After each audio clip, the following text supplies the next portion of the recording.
right, thanks to everybody on that panel. It was a great discussion. Next, I'd like to introduce Kathleen Andres and Deborah Schonfeld.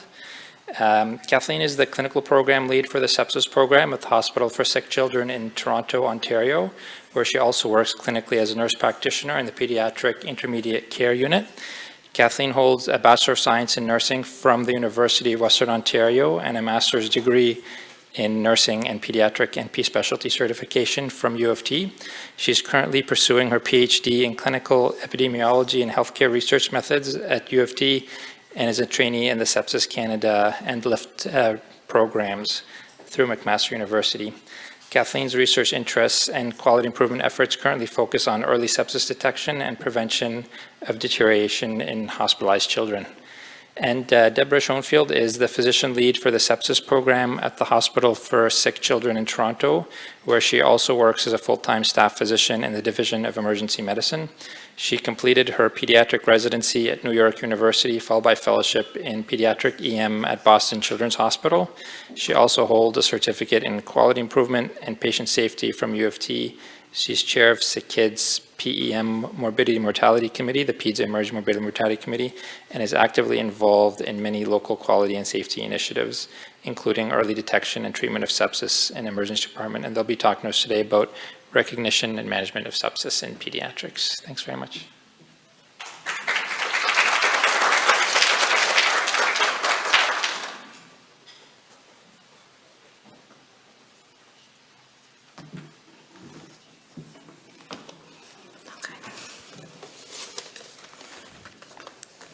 Thank you.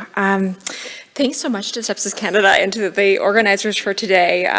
It really is so inspiring to be in this group of people who are all have this common goal of fighting sepsis, so really a treat to be here. We have no conflicts of interest to disclose. So we were asked today, sorry? Oh, I do. We were asked today to speak about sepsis in the pediatric population. Topics that certainly near and dear to our hearts, but a little bit broad, so we'll try to keep it quick. In our time together, we're hoping to provide you with a brief overview of some of the unique challenges that come along with the treatment and recognition of sepsis in children. We'll highlight the latest guidelines that inform pediatric sepsis care currently, acknowledging that there are people in this room that certainly wrote these guidelines or certainly contributed to the evidence underlying them. We'll briefly touch on emerging clinical decision support tools supporting sepsis recognition in children, and we'll highlight some of our institutional experience in that regard. And finally, we'll offer our perspective on what we believe are the emerging next steps in advancing pediatric sepsis care in Canada and globally. So I'll begin by providing some context. So globally, there are 1.2 million cases of childhood sepsis per year reported, with reported mortality rates between 4 and 50%.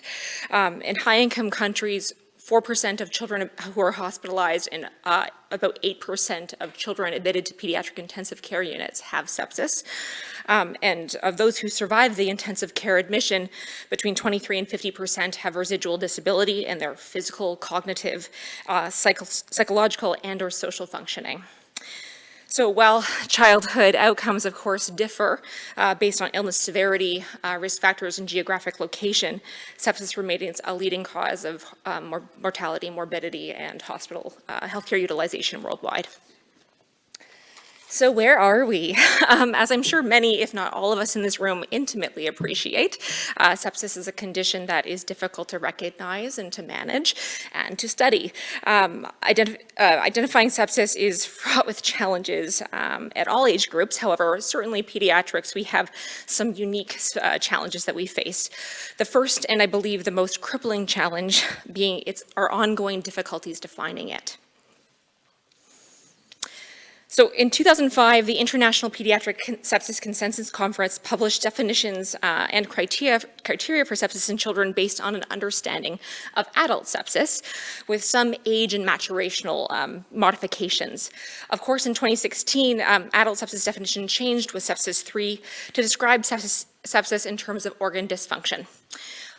Unfortunately, the evidence informing sepsis 3 definitions excluded pediatric studies, really preventing the application of these definitions for use in children.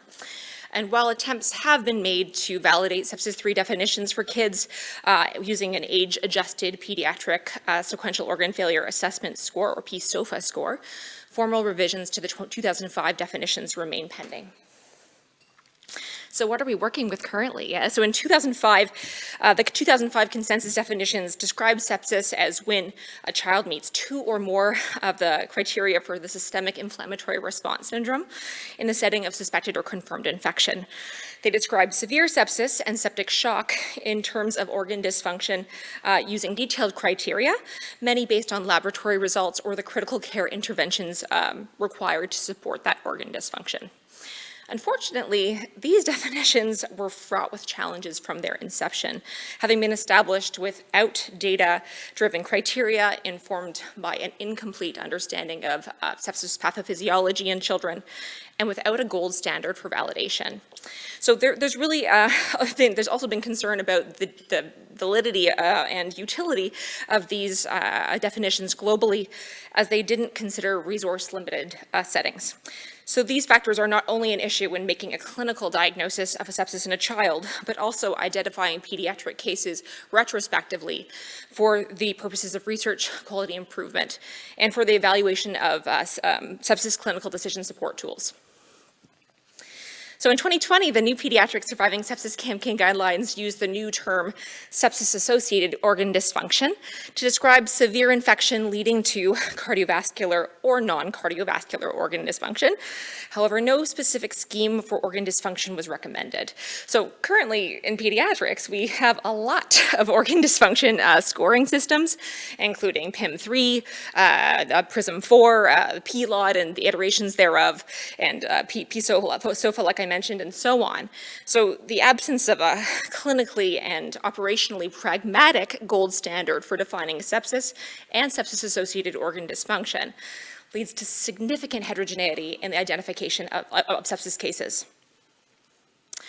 So there's no question that overcoming the challenge of redefining pediatric sepsis is critical for early diagnosis of sepsis in children, studying and managing sepsis in children. Unfortunately, to date, there remains no reliable measure that can determine when a child transitions from having an infection to having sepsis.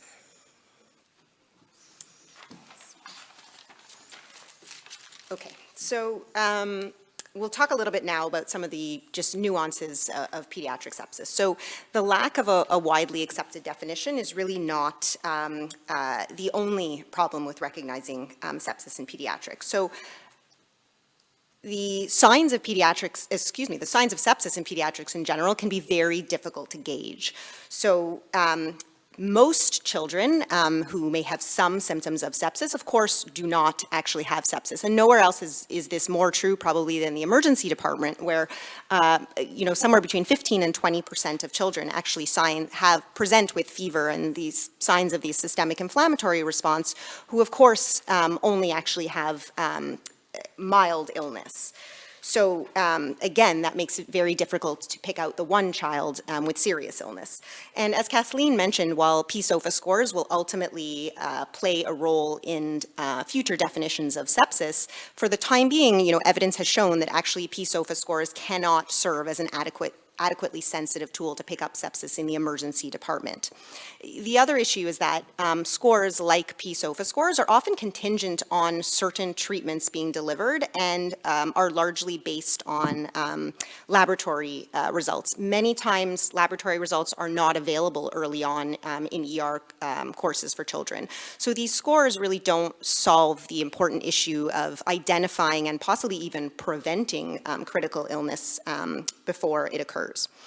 The next thing I'll discuss a little bit more in a minute, so it'll make more sense, but the assessment of abnormal blood flow or abnormal perfusion other than blood pressure is critical in children. So things like mental status changes, like irritability in young children, confusion, decreased interaction with their parents, are all statistically associated with the development of sepsis and increased and associated with increased mortality, but these things can be very difficult to pick up on physical exam, especially for those who are not used to evaluating children. And then things like skin exam findings like capillary refill time and skin temperature can also easily be overlooked. And then finally, no pediatric talk would be complete without talking about the role of parents. And although parents, of course, cannot detect organ dysfunction per se, if you interview parents, you'll see almost always they say things like, I just knew this time was different, or this seemed much, much more serious than all other illnesses. And parents, leveraging sort of parents' input and their impression can be quite critical. For example, even when assessing mental status, there's nobody better to assess what is, their regular child's behavior than a parent. And in fact, parental concern is actually, has been incorporated into some sepsis screening tools around the world. But really, there's probably more research that's needed to determine the diagnostic utility of this. So defining and identifying sepsis in the pediatric patient is really made very difficult due to age and size dependent changes, the most important of which is probably in their vital signs.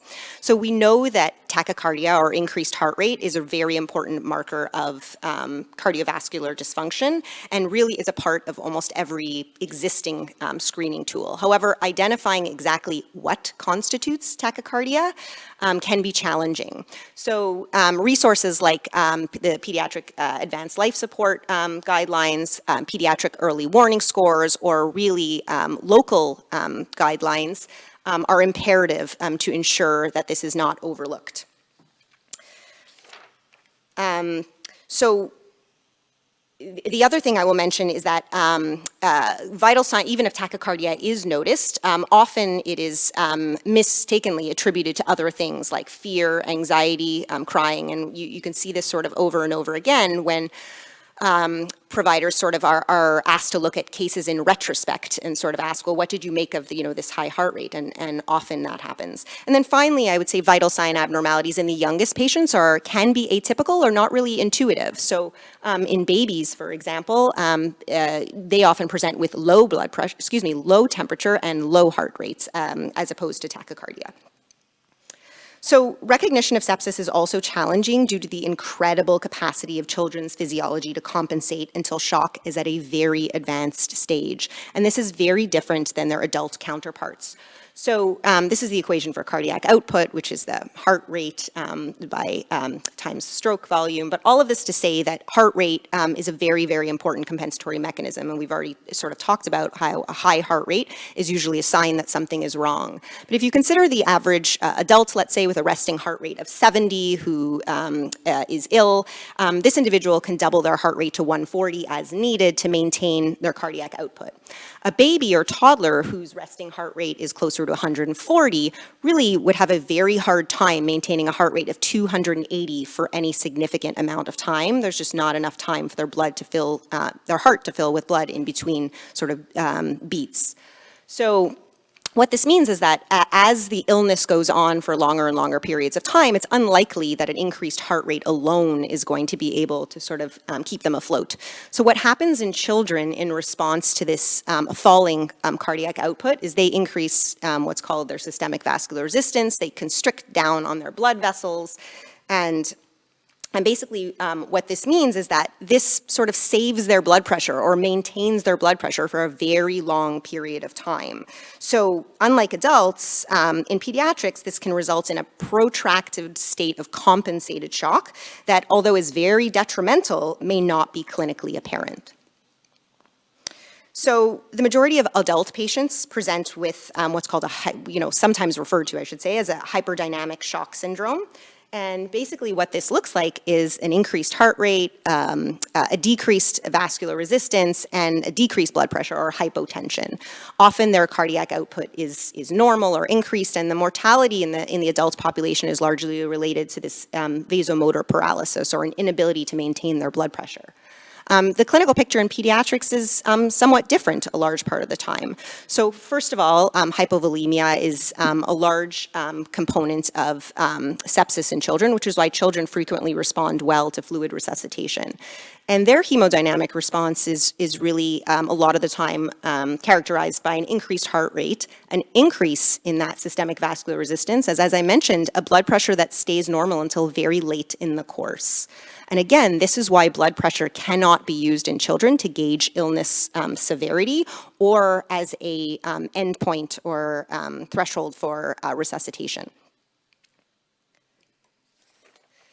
So the classic adult physiology I just described really can look like most of the time what you see on the left side of the screen. So warmed, flush extremities, flash capillary refill, bounding pulses, versus the majority of pediatric patients who present with what's seen on the right side of the screen, which is a reflection of vasoconstriction, which is basically cool extremities, prolonged capillary refill, and sometimes weak pulses.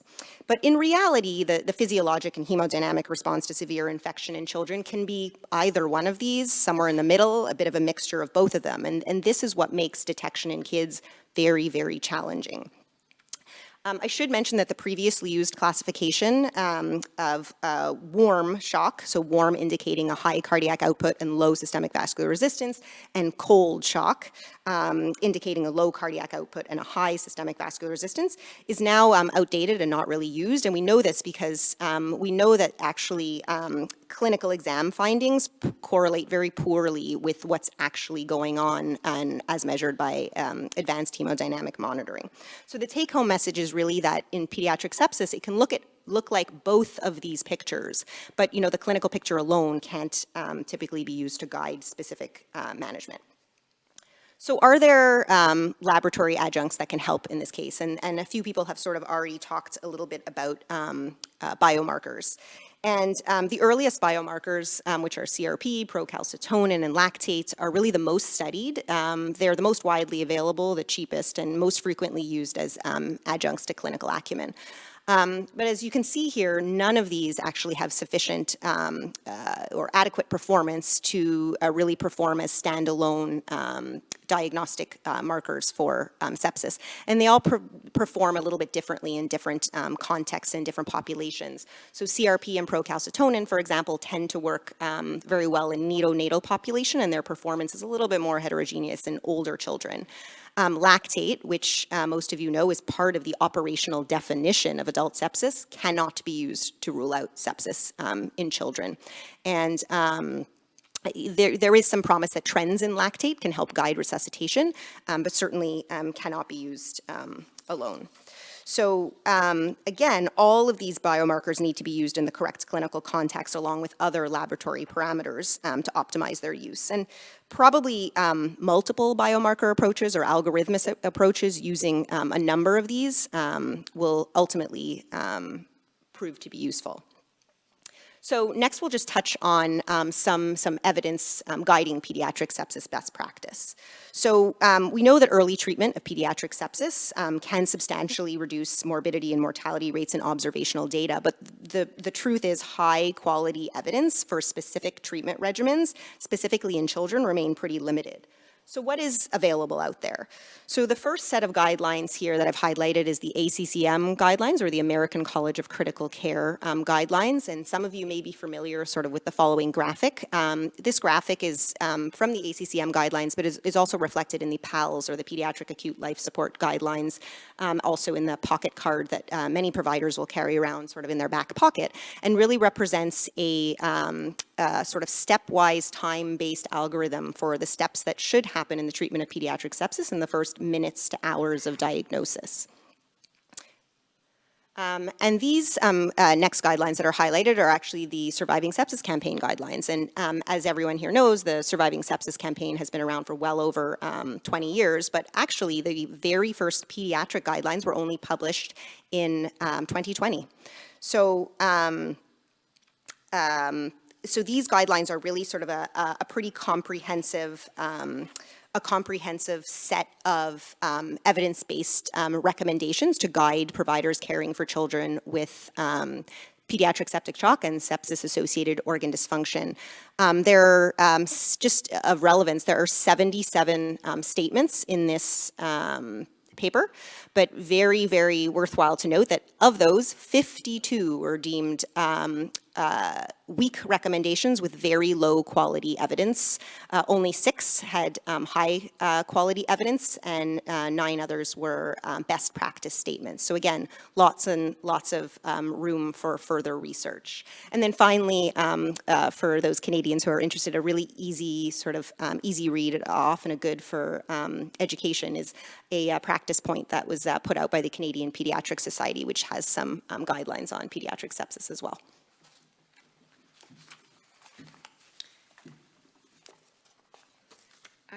So where are we headed?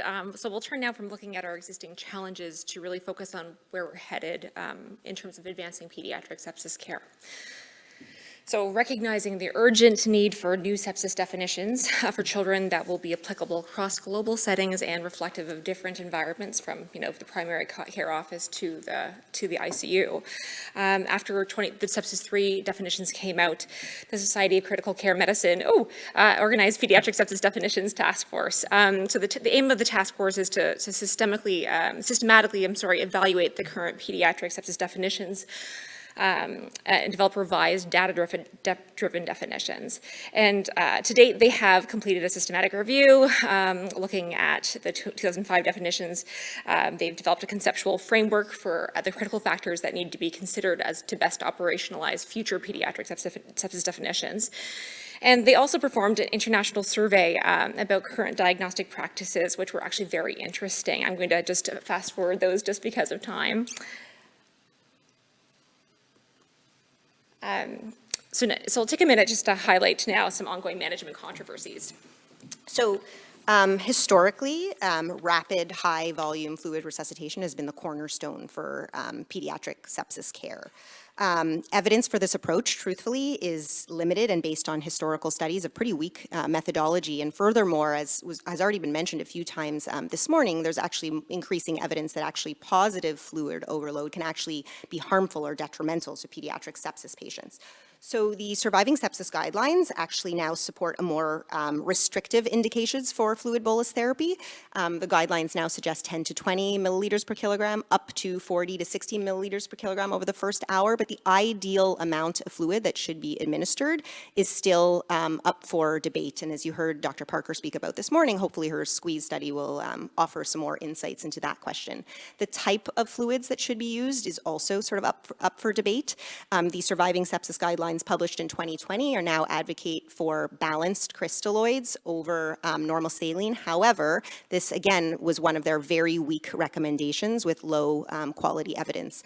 And also, as was discussed this morning, there's a very large ongoing randomized controls trial called the PROMPT Bolus study, which will hopefully help answer this question as to ideal initial resuscitation fluid. The next probably point is the definition of what constitutes timely antibiotics.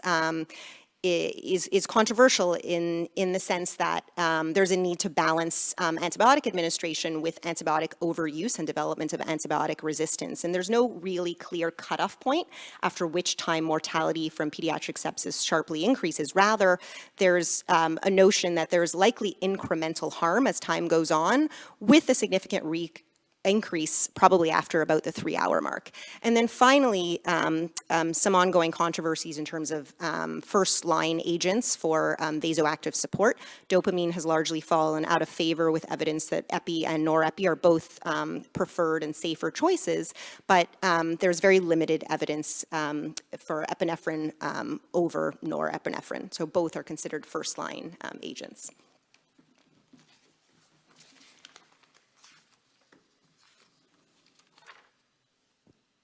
So I will, despite the many challenges and controversies in pediatric sepsis, we know that certain factors do improve outcomes, of course, timely sepsis recognition, care escalation, and provision of fluid and antibiotics. In light of this, many quality improvement teams have turned to clinical decision support systems to facilitate these processes. So computerized clinical decision support systems, such as electronic health record-based alerting and sepsis surveillance tools, have shown promise in improving sepsis recognition in all ages, but really the current evidence is mixed about their effectiveness in improving patient outcomes. In pediatrics, variability in sepsis definitions has certainly contributed to this. In fact, a 2022 scoping review by Ackerman et al. That examined CDS systems for early detection of sepsis included 9 pediatric studies in which 13 different sepsis definitions were used. Difficulties balancing sensitivity and specificity of sepsis alerting tools and differing alert tool performance based on subpopulation or in different settings and over time also continue to be a significant challenge when implementing these systems. At Sick Kids, implementation of an externally validated inpatient pediatric sepsis screening tool resulted in an 80% sensitivity on our pediatric medicine units, but only a 33% sensitivity when we moved to pediatric surgical areas, despite validation of this tool in both areas at the originating institution. And this variability in performance can be similarly seen actually with the EPIC Foundation's pediatric inpatient sepsis screening tool across institutions as well, which you can still see here in the graph on the right. All this being said, with increasing implementation of EHRs in contemporary healthcare, there's no question that CDS support systems, including pediatric sepsis recognition, will continue to be a significant portion of that, and we'll see a great amount more of certainly machine learning and artificial intelligence. I'm going to quickly touch that while these days computerized tools tend to come to mind when we think about clinical decision support, but there are a host of non-computerized CDS tools to support pediatric sepsis care, and they have a tremendous impact. So in Canada, the TREC, or Translating Emergency Knowledge for Kids, has an excellent PEDS pack that includes a wide range of resources, including algorithms and order sets to advance pediatric sepsis care. At Sick Kids, we developed our own institutional recognition and management pathways for our inpatient units. And with implementation of these, we saw a sustained increase in the number of days between sepsis-related serious safety events from the hundreds to close to 1,000, and that's been a sustained change. So all this to say, clinical decision support tools don't have to be high-tech to be highly effective. And finally, I'll comment on the need for, of course, local and global partnerships among clinicians, researchers, quality improvement teams, information technology specialists, data scientists, and patient and family partners to really advance pediatric sepsis care. As outlined by the Pediatric Sepsis Definitions Task Force, we need to think globally and act locally. In Canada, I'm really excited to take part in events like this one as we continue to build a pediatric sepsis research network and community of practice across the country. And thanks. I'll welcome any questions if time allows.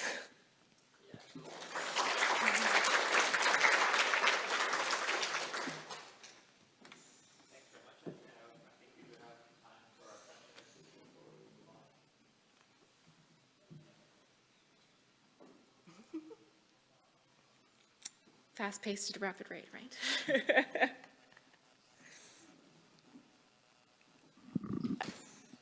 It's clear we have a challenge. You know, I've been talking in the back of the room about one of the reasons why we could not get ITSE to fund the network originally, because they didn't think pediatric sepsis was a problem. And I think our first task, despite the myriad definitions and the myriad ways of defining it, is that we need to have that data. Now that we have 3 EPIC hospitals in Ontario and 2 large EPIC pediatric hospitals in Alberta, Graham and I were sort of chatting at the back. This may be our next step, is to say, what can we pull into a dashboard that says, okay, who comes through the emerge and who ends up in an ICU with sepsis. Let's look at the volume of relative admissions to hospital for kids, because, and their underlying conditions, because similar to the adult world, the kids with oncological disease are going to be at increased risk. But we also know that we have a huge gap in what we collect nationally, because Kai-Hai doesn't understand that kids from 0 to 1 year get sepsis, right? Thanks for that comment. I'll say certainly at Sick Kids, we are heavily invested in exactly that. We have been actually working for the last 18 months, I'd say, on trying to develop a dashboard for kids just within our own institution to be able to identify where they are, who they are, and what happens to them. So building those reporting systems is really a challenge, and really, I think someone mentioned earlier today the importance of language, of being able to, clinicians learning the language of leaders and learning the language of IT specialists so that we can all collaborate in a multidisciplinary way to advance sepsis care. So I think I hit the nail on the head. Yeah.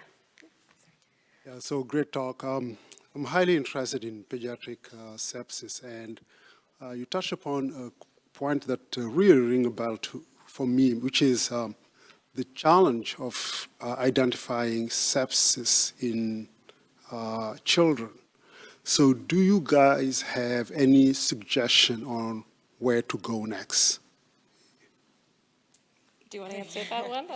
Yeah, that's a tough one. I mean, I think that we need, there are some things that we talked about today, like I mentioned, we were chatting earlier, but about, things like skin exam findings and capillary refill time that are unfortunately highly subjective, can be sort of difficult to measure.